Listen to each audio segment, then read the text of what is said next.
Сәлем, Дилназ, қалай? Бұл жерде айтшы, не болды? Мен жай. Сен қайда екеніңді білейін дегем. Мен үйленейін деп жатқан жігітпен кездеспеймін. Жарайды. В смысле үйленейін деп жатқан? Енді алдымда Лаурамен костюм шалбар, ақ көйлек қарап жүрдіңдер ғой. Ол ана Лаурамен аман жол ғой үйленіп жатқан. Мен ол тойда просто күйеу жолдас болғам. Иә?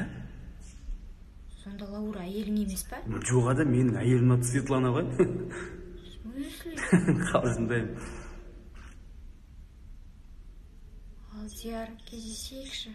Әрине, міндетті түрде кездесеміз. Дилназ? Ау. Мен сені қатты сағындым. Қолыңды қой, тартпа, санамның жіптері саусақтарында.